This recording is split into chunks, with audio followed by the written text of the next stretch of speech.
Welcome back to Rising. Lindsey, what's in your lens today? Let's talk about it. So, Homeland Security Secretary Kristi Noem went on CNN to defend the actions of ICE agent Jonathan Ross, who shot and killed Renee Nicole Good in Minneapolis. Noem insisted the Trump administration is committed to enforcing the law evenly, but the more she talked, the harder that claim was to believe. Noem repeatedly alleged that Good was, quote, breaking the law by impeding and obstructing a law enforcement operation. She went further, accusing Good of having, quote, weaponized her vehicle in what she called a, quote, act of domestic terrorism. Those are extraordinary accusations.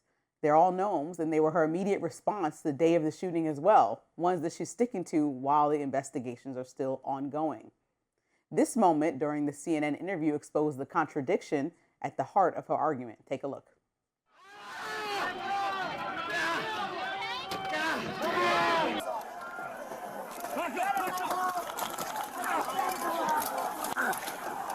Those are law enforcement officers being physically attacked. By this standard, would any of those officers be justified in shooting and killing the people causing them physical harm? Every single situation is going to rely on the situation those officers are on. But they know that when people are putting hands on them, when they are using weapons against them, when they are physically harming them, that they have the authority to arrest those individuals. She went on. That's one thing that President Trump has been so focused on, is making sure that when we're out there, we don't pick and choose which situations are and which laws are enforced and which ones aren't. So I was really trying to understand this word salad. Is Noem, who argues Renee Good was impeding law enforcement, also saying that the January 6th rioters who were caught on tape assaulting officers should have been arrested, but Renee Good deserved to be killed? Because that's what it sounds like when you line it up. And Jake Tapper did just that. I just showed you video of people attacking law enforcement officers. Undisputed proof, undisputed evidence. And I just said President Trump pardoned all of them. And you said that President Trump is enforcing all the laws equally. It's just not true. There's a different standard for law enforcement officials being attacked if they're being attacked by Trump supporters. We just saw that. Here was her response. This individual and these instances and these investigations all have to be taken and done correctly in context of every situation that is happening on the ground. And that's the point. Context matters, except it seems to matter selectively. According to Politico, even some inside the Trump administration are uneasy with how quickly officials labeled the shooting of Renee Good as domestic terrorism. Vice President J.D. Vance and Donald Trump repeated Noem's talking points, with Vance accusing the media of even lying last week. Politico reported Friday that some close to the administration fear the aggressive response, quote, risks undermining public confidence in the ongoing investigation. One administration official put it plainly, saying, quote, I don't know how we recover from this.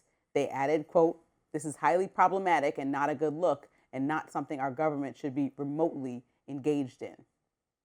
Here's where I land. If the party that brands itself as the party of law and order can't maintain consistent standards, the bare minimum would have been to allow the investigation to play out before publicly indicting Renee Good's character. An American citizen is dead, and that was never the stated goal of any immigration policy. Consistency, restraint, and accountability aren't political favors. They're actually the foundation of justice.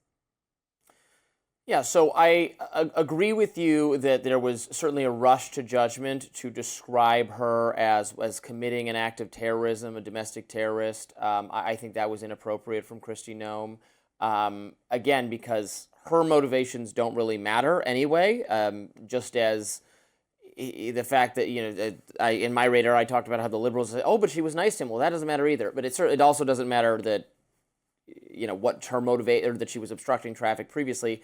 What matters is whether he reasonably feared for his life. And there I would draw a distinction between that law enforcement, Jonathan Ross, and the situation he was in versus the J6 cops. Jake Tapper was trying to make that sound like that was some hypocrisy. What if they had opened fire on the J6 protesters? But the J6 protesters didn't, for the most part, confront the police with deadly force. A car is a dangerous, like you can hit someone in a car and kill them at a very, so that was the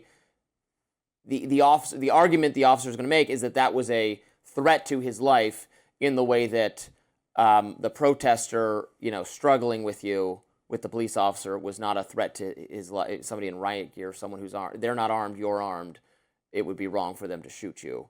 Now, there might be some circumstance where it would be justified, where if they're being, pressed up against a wall or something, there was shoving in a mob, A lot of video there. and Things in hand as well. And it didn't happen. But if some police officer had shot one of those people, and then we would do a use of force authorization discussion, and it might have been permissible for them to do that. So it's not really, that wasn't quite, that didn't land for me. Well, I thought it did because people did have objects in hand. It doesn't matter what they look at. It look at it as a threat to their life and obstructing justice. That's what essentially they're saying that Renee Good did. But separately, the response is the biggest part of this whole thing, is that there's a lack of consistency. J.D. Vance went in front of the public and said immediately that this officer who killed Renee Good has this immunity that we're talking about. And the immunity that he's referencing usually is in regard to civil trials. And so any police officer or any law enforcement official that does anything that may be reviewed Qualified in this way, immunity is what you're talking about. Exactly. He's saying, he basically is suggesting that as if he has complete and autonomous immunity. There's no laws in our books that say if a police officer egregiously violates the law that they have immunity. This is about civil trials. And so he's trying to convince the public that we shouldn't even be looking into this, when in fact an investigation should and will prevail, and we definitely need to be qualified immunity. Look, I don't love the idea of qualified immunity, but it does exist. You can't just, I would be for reforming the system to limit qualified immunity. And it's about civil trials. You can't just civil trials. Sue the Exactly. right. You can't just if you've been mistreated by a government agent, you can't really sue that agent. You have to basically sue the government itself, which is very hard to do.